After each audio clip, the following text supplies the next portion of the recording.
Hi, I'm your Gemini friend.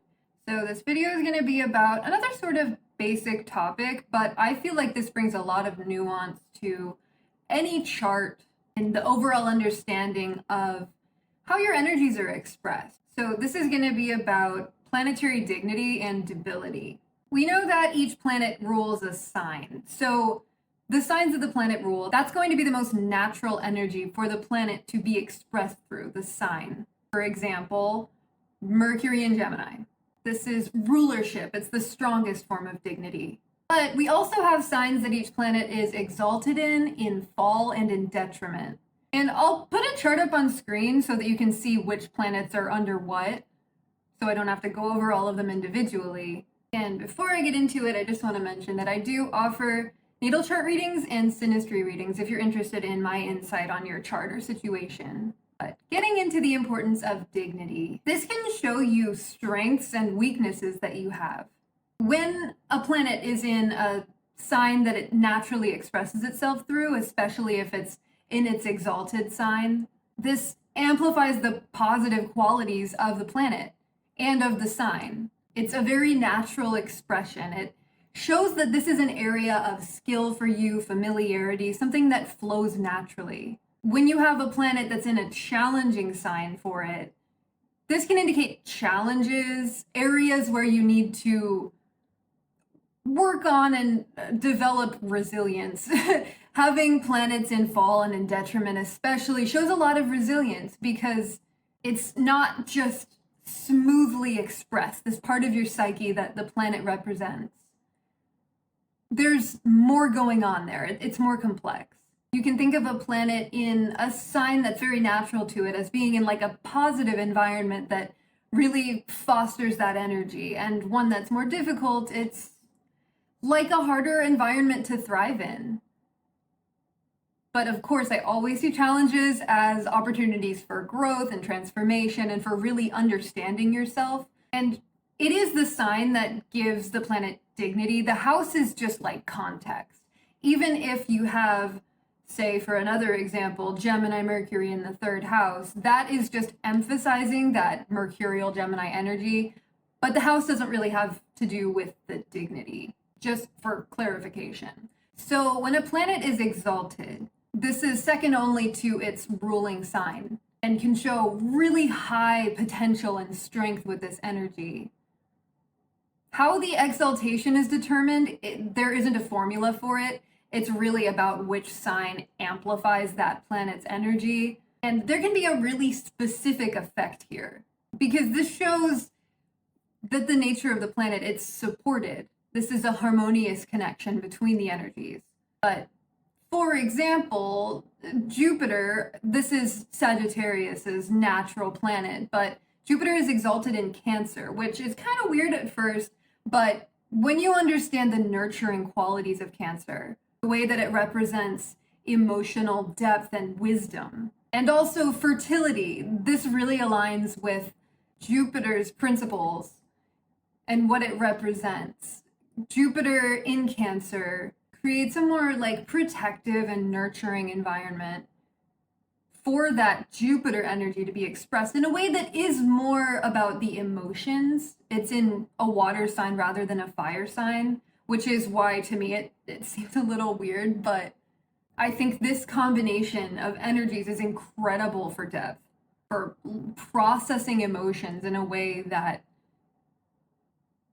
it's more optimistic, it's more supportive.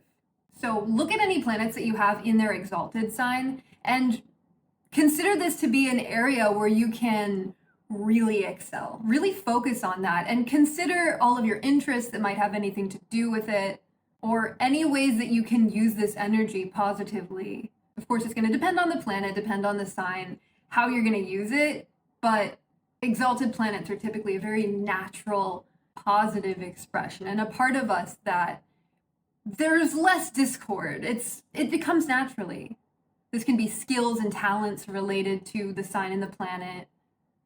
Of course, the house is going to matter too, but just think of it as a special skill of yours or an energy that is very familiar to you. When a planet is in fall, this is going to be the sign that's opposite its exalted sign. And when you have planets that are in fall, there's a need to recognize any potential challenges, any areas of life where this indicates that you need to put extra work in. But extra work equals extra growth. It can be a struggle. It's like the conditions that you have for expressing this planet are less than optimal, but it's usually a need to like develop a strategy, maybe have patience with yourself in this area, and consider how you can make it work. Because I truly see challenges as areas where we are meant to grow more than we would if we didn't have that friction or that tension there. An example of this would be the sun in Libra, because it's exalted in Aries and Libra is opposite Aries.